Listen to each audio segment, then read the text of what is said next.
यह भारत का वो कुंड है जहां भगवान परशुराम ने अपनी मां की हत्या करने के बाद अपने हाथ से चिपकी हुई कुल्हाड़ी से मुक्ति पाई थी।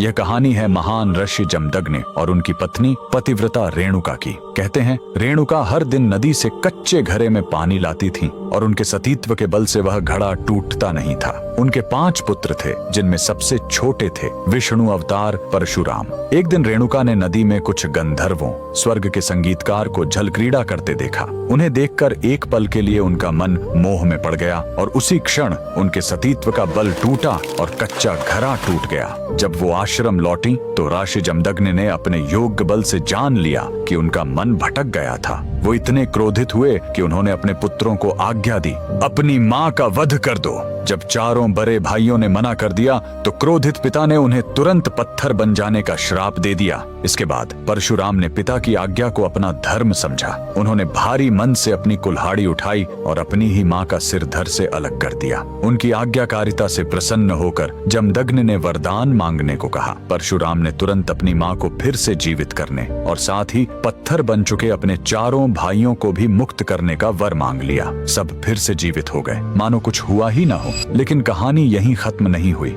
मातृ हत्या का पाप उस कुल्हाड़ी पर एक दाग की तरह चिपक गया और वो उनके हाथ से अलग ही नहीं हो रही थी। उस पाप से मुक्ति पाने के लिए वह दर दर भटकते रहे, लेकिन कोई भी तीर्थ उस कुल्हाड़ी को छुड़ा नहीं सका। अंत में वह पहुंचे पूर्वी हिमालय की लोहित नदी के किनारे और जैसे ही उन्होंने इस कुंड के जल को छुआ, चमत्कार हुआ। कुल्हाड़ी अपने आप उनके हाथ से छूट गई। यही पवित्र स्थान आज अरुणाचल प्रदेश में परशुराम कुंड के नाम से जाना जाता है। आज भी हर साल मकर संक्रांति पर हजारों श्रद्धालु यहाँ इस विश्वास के साथ डुबकी लगाने आते हैं कि यह कुंड उनके सारे पापों को धो डालता है, ठीक वैसे ही जैसे इसने स्वयं भगवान परशुराम को पाप मुक्त किया था। भगवान परशुराम को दिल से मानने वाले सभी भक्त कमेंट्स में जय परशुराम जरूर लिखें।